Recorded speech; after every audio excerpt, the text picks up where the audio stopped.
Sagalee Waaqayyoodhaa kutaa marsaa itti yaanu kan walii wajjin ilaalla. Ga'ee fi itti gaafatamummaa maatii kan jedhu walii wajjin ilaalla. Ga'ee fi itti gaafatamummaa maatii yeroo ilaallu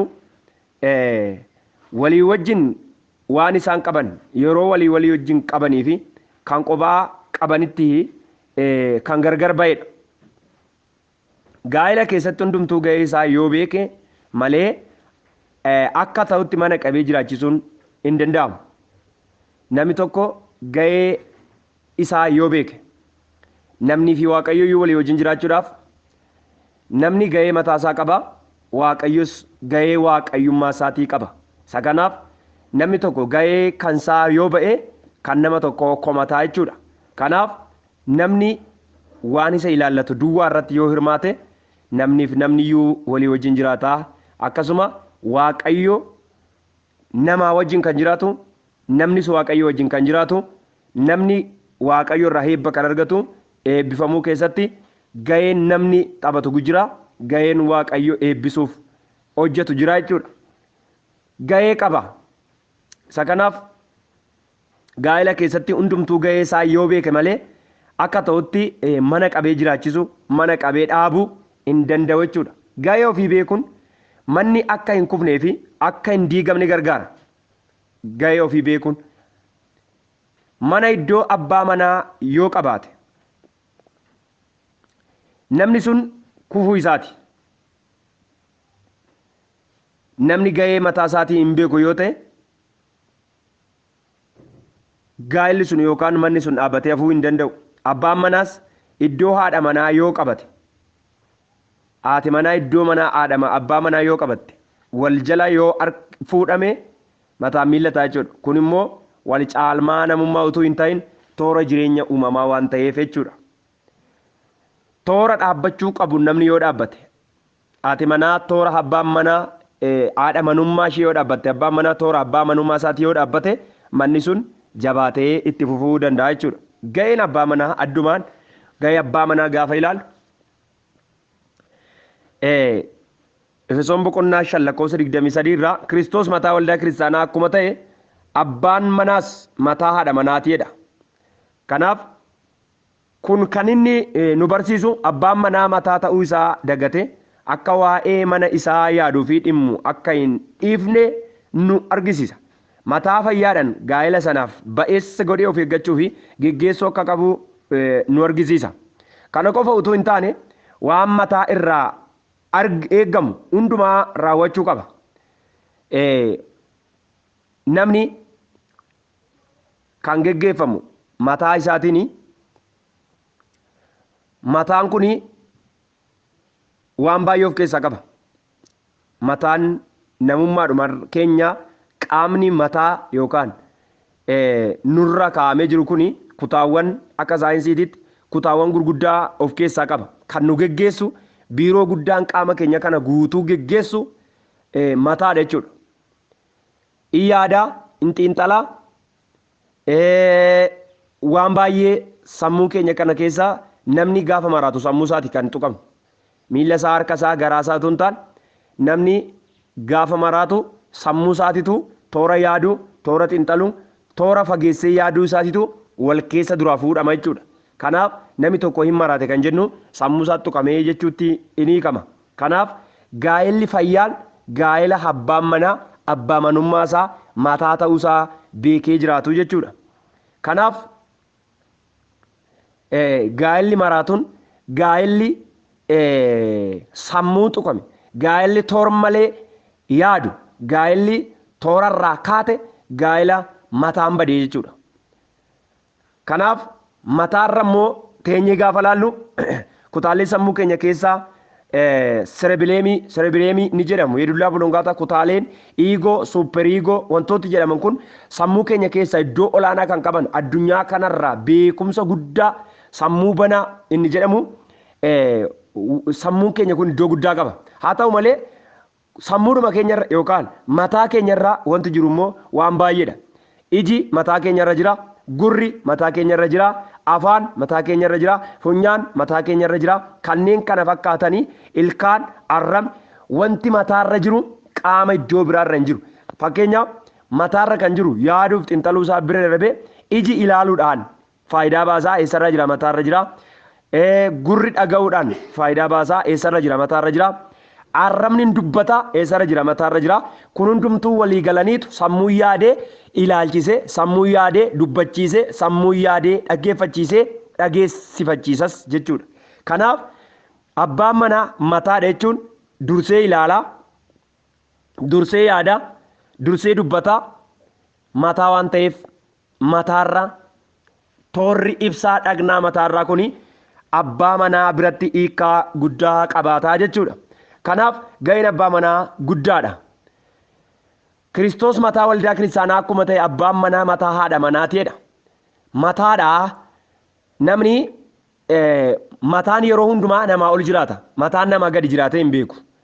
Kanaaf akkana gaafan jedhu ishiin immoo haati manaa immoo miillaa jechuu miti. Kabaja ta'uufi malu kennitiifi jechuudha malee. Namoonni tokko tokko haadha manaa isaanii immoo akka miillaatti irra ejjechuu kan barbaadan jiru. Kana caaffanni akkas jedhas miti. Kanaaf kun itti yaadamuu qaba jechuudha. Manni itti fufne mani maraatuun gaa'elli maraatuun gaa'ela akkamitti yoo ta'an gaa'ela mataan badee jechuudha. Gaa'ela mataan badee jechuun maraatuudha jechuun namni akkuma gaafa maraatu mataan baduu qalbiin tuqamee sammuutu tuqame jedhamu jechuudha. Kanaaf mataan matummaa isaa beekee ga'ee matummaa isaa baanan gaa'elli sun gaa'ela fayya qabeessa ta'etu bara biiftuu kana jala jiraatu nagaatti jiraataa jechuun hin danda'ama. Isa kanaaf jaalalaan geggeessuu danda'utu irra jira abbaan manaa. Efesoon boqonnaan 5:25 jaalalli waan hundumaa caalaa gati jabeessa jaalalaa yoo ta'e wanti immoo amnee hin jiru. Kanaaf gaa'ela jaalalaa yoo qabe rakkina isaa hundumaa danda'ee ni jiraachisa. Waan barbaachisu hundaan guutuudha jaalalli keessa jiraatannaan jechuudha. Saduraa Ximotewos boqonnaan 5:8 kun immoo waan gaa'elli sun ittiin jiraachuu danda'u yoo ta'u waan qabu huutuu hin dhoksin gaa'ela isaatti amanamummaa argisiisuu jechuudha. Malee ishiin kan argattu kophaa kaatte kan isaa immoo nyaatu jechuu miti. Kan isaas kan ishiiti walqixa. Kan isaanii ta'a. Kan immoo akka ta'utti hojiitti hiikuu qaba jechuudha. Ulfina kennuufii qaba. Ulfina walii kennuu qabu. Isa duraa Phexros 3:7 haadha manaa isaaf ulfina kan hin kennine jireenya bara baraa keessaa qooda hin qabaatu. Kadhanni isaas hin dhaga'amu. Kanaafuu qilleensa abootaa ta'eetu jiraataa jechuudha. Kanaaf haadha manaasaa jaallachuu, kabajuu, eeggannaa fi gochuu, yaaduu, waa'ee mana isaatii yaaduu, xiinxaluu qabaa jechuudha. Bara jiraannu kana keessatti namoonni baay'een jecha gaa'ela fuudha jedhu duwwaa sammuu isaanii keessaa qabu malee mana bulchuu danda'u, mana geggeessuu danda'a dhiirri tokko otoo hin fuudhiin dura jedhee itti yaaduun baay'ee barbaachisaadha namni tokko jechuudha. Bulchuu nan danda'ani. Sammuu koo geggeesseera. Sammuu ittiin of geggeessu qaba. Qaama dabalataa natti dabalamtu geggeessuu nan danda'a. Gorsuu nan danda'a. Rakkina ishii hubachuu nan danda'a. Ba'aa ishii baachuu nan danda'a. Mana kana jabeessee dhaabuu nan danda'a. Manni kun narrattoo ijaarame. Mana kana sochoosuu nan danda'a jedhee itti yaadutu irra jira. Namoonni utuu kana hin yaadiin gaa'elum xiyyeeffannaa isaanii fedha foonii duwwaa irratti kan xiyyeeffatu gaa'ela yeroo isaa turu gaa'ela ji'ootaaf waggoota lakkoofsan itti ufee wajjin jiraachuu hin danda'u. Amma birriin gaa'elaa yookaan immoo jaalalli sargii dhumutti wajjin jiraata. Isaa booddee mana jiraachisuu waan hin dandeenyeef, mataa ta'uu waan hin dandeenyeef, yaaduu mana sana qabee dhaabuu waan hin dandeenyeef yeroo muraasa booddee hiikaan gaa'elaa waan hin galleef ga'een abbaa manummaa isaa waan itti hin dhaga'amneef mana sana facaasee deema jechuudha. Yeroo jiraannu kana keessatti wantoota baay'ee argineerra. Namoonni baay'een dhiirri baay'een fuulleffannaa isaa fedha foon isaatii waan ta'eef fuudha jedhee obboleettota baay'ee rakkisee gaafa gaa'ela jedhee gaa'elatti galu eegga garaatti baachisee ulfeessee booddee lafa mataa isaatitti baqatee iddoo biraatitti inni nan biraa fuudhee jiraata. Ishiin garuu caban taane cabdee shamarran baay'een obboleettonni baay'een karaa irratti kan hafan dhalaa wajjin mana kiraayii keessatti gatamanii isaa booddee karaa irratti ba'anii amma kadhattu taanitti rakkinan taane taanii kaan isaanii mana namaatti kan galan namoonni baay'een jiru jechuudha magaalaa kana keessa yoo ilaaltan. Kanaaf kuni maalirraa dhufaa? Abbaan manaa mana qabuu nan danda'a jedhee dhiirri tokko yaadutu irra jira. Ishiinis gaafa gaa'ela nama tokko wajjin dhaabbattu namni sun dandeettii nama sanaa, sammuu nama sanaa, ga'umsa nama sanaa ilaaluutu irra jira.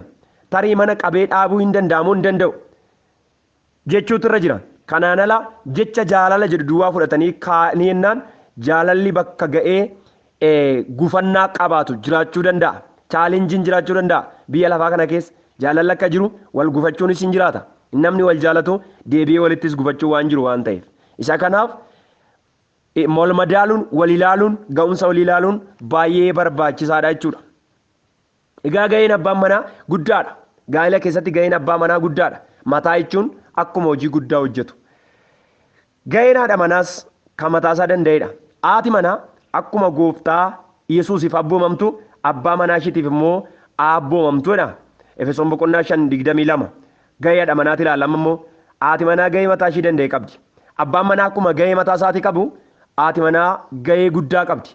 Ga'een abbaa manaa olaanaa bulchuu, hoogganuu, yaaduu, xinxaluu, mana sana qabee dhaabuu, abbaa manummaa isaa eegee jiraachuun kan isaati. Eeggannaa gochuufiin kan isaati. Ishiidhaafis itti gaafatamummaa qaba. Manaafis itti gaafatamummaan isaadha. Waaqayyo gaafa abbaa manaa sanaaf haadha manaa kennu adaraa itti kenne jechuudha ishii. Karaa tokko ishiin adaraa waaqayyo biraa ishii isatti kennamtedha. Kennaa argate jechuudha. Kennaa namni akka jaallate hin godhu.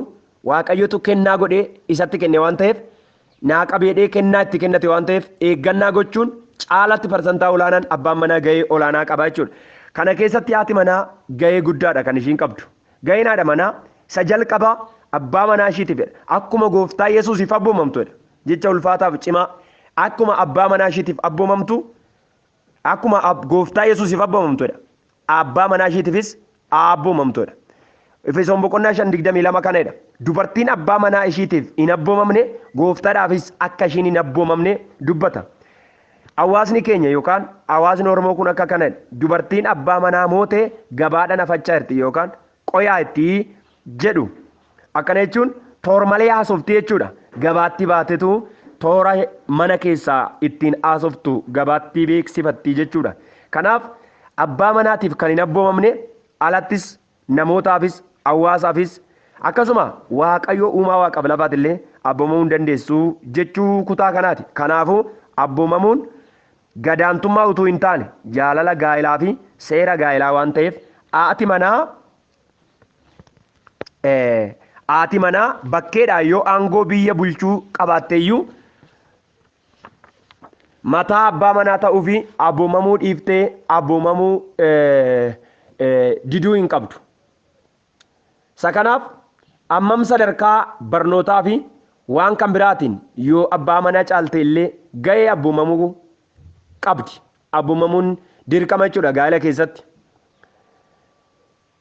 Abbaan manaa yoo xiqqaates abbaa manaati, yoo guddates abbaa manaati, yoo gurraachees abbaa manaati, yoo diimates abbaa manaati, abbaa manummaa isaa akkuma jirutti ta'a jechuudha.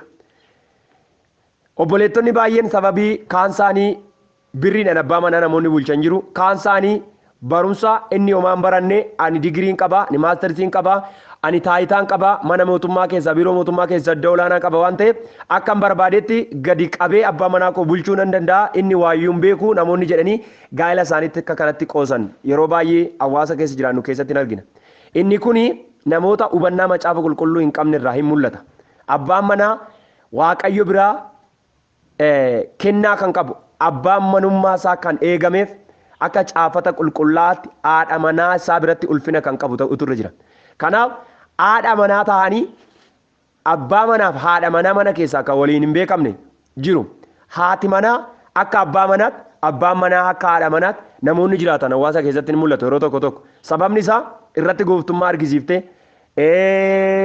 isa akka homaatti hin galle goote hawaasa keessatti kan abboomtu akka barbaaddetti akka kuwaasii olii gadi mana keessa kan rukuttu abboota manootaa akkasii hin argina. Mataa miila ta'ee akka kanatti toormalee jireenya gaa'elaa kan geggeeffatan namoota baay'een argina yeroo tokko tokko. Isa kanaaf toora isaa wanti gadhiise jireenya qananii hin qabu yookaan jireenya ulfinaa hin qabu. Ogummaadhaan mana ishii qabuu fi yaada ijaarsaatiin mana ishii ijaaruu malee haati manaa beektuun mana ishii diigdee biyya hin geggeessitu.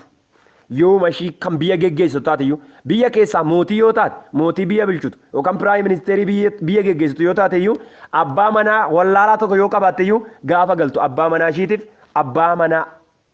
manaa ishiitiif ishii abboomam ishii jaallatu ishii waan inni jedha dhageessu ta'utu irra jira jechuudha. Isa kanaaf mana ishii tolchitee fakkeenyummaadhaan biyya ijaarte malee mana ishii diigaa biyya ijaaruu hin dandeessu jechuudha. Mana qabuudhaan fakkeenya boqonnaa 31 lakkoofsa 10 irraa in argitu. Manni qabaan hin tollee in jiga. Manni qabaa isaa hin tollee in jiga. Haati manaa mana qabuu beektu callee gati jabeessa hundumaa irra guddaa hin caalteedha Solomoon. Haati manaa kana hin goone qoccoltuu jedhamteedha. Qoccoltuu jedhamti. Wajjin jiraachuun rakkisaadha. Nama qoccolu wajjin jiraachuun baay'ee ulfaataadha. Qoccoltoota warra nama qoccolan warra darmi isaanii gahee hin qabne haati manaa rakkiftuun akka mana dhimmisuuti jedha Solomoon. Akka madaa lafee bososiisuuti jedha. Ulfaataadha. Isa kanaaf gahee ishii beektee kabajaan ulfinaan wajjin jiraachuun baay'ee barbaachisaa ta'a jechuudha. Kana keessatti kabaji walii ulfina walii laachuun kabaja walii laachuun abbaa manaaf haadha manaa gidduu hin jiru yoo ta'e yeroo muraasa booddee gaa'elli sun gaa'ela qilleensi galu gaa'ela qaawwii itti ta'uu ta'a jechuudha. Kanaaf haati manaa abbaa manaa kabajuu jaallachuu qabdi jechuudha. Isa duraa Qorontos boqonnaan 7 sagalee guddaa dubbata. Gahee abbaa manaaf gahee haadha manaa jaallachuu akka qabu dhagna ishee akka barbaade gochuu hin dandeessuudha. Kanaaf yeroo wal bira ga'uun barbaachisu ta'e kutaan sun yeroo kadhannarra kan hafe wal akka hin dinne wal bira ga'uu yookaan ciisicha gaa'elaatiifis waliif kana boomaman akka ta'an caafanni qulqullaan keenya kan nuyi dhoksinee dubbannu tun taane kan nuyi mul'ifnee walitti dubbannudha jechuudha. Qabeenyaa fi ulfina hin dhumnedha. Wal kabajuun wal jaallachuun callee gati jabeessa jechuun haati manaa mana ishee qabuu dandeessu callee gati jabeessa jechuun warqeedha jechuudha. Gatii ba'een dhumne jechuudha mana ofiiti. Kanaaf fakkeenya 31 hanga 31 illee kana dubbata. Yoo dubbifatan gaariidha. Kanaaf kan walii wajjin qaban walii wajjin qabaachuun kan isaan irra jiru yeroo hundumaa tokkummaa isaanii eeguudhaaf tokko walii isaaniif kennaa waan ta'eef jaalalaan waliin jiraachuun walis dhaga'uun baay'ee barbaachisaadha. Isa duraa Qorontos 7:2-7 lammaffaa ijoollee isaanii adabuu fi barsiisa gooftaatiin guddisuun baay'ee barbaachisaadha. Efesoon 6:4 walii wajjin Kiristoosiin fakkaachuun baay'ee barbaachisaadha. Yaada tokkoon jireenya hafuuraa foon isaanii akka tokko ta'e hafuurri isaaniis tokko ta'uun baay'ee barbaachisaadha. Efesoon 5:1-2 ijoollee isaanii karaa hafuuraa irratti eeguun baay'ee barbaachisaadha. Karaa hafuuraa irratti waaqayyoon dhaga'uu irratti waaqayyoon ulfeessuu irratti eeguun baay'ee barbaachisaadha. Ijoolleen abbaa manaaf haadha manaa gidduudhaa dhalatte fakkaatti. Yoo isaan wal arrabsu ta'e nama arrabsaa guddate. Yoo isaan waaqayyoon kadhatu ta'e waaqayyoon kadhachaa guddate. Isaan fakkaate jechuudha. Utuu hin nuffin gaa'ela jabeessanii qabuun baay'ee barbaachisaadha. Walii galanii mana waaqayyoo keessa hojjechuu keessaa qooda qabaachuu cimsanii adaraa waaqayyoo fi xambaasuun barbaachisummaa isaa guddaadha. Isaanis 24:15 irraa kan argattu jechuudha. Isa kanaaf ga'een abbaa manaaf haadha manaa gabaabatti kana fakkaata. Waaqayyoo gooftaan maccaa nu gargaara. Yeroo itti aanu keessatti qabxiiwwan afan kan walii wajjiniin ilaallutaa waaqayyoo gooftaan maccaa isin haa kabajuu ulfaadhaa.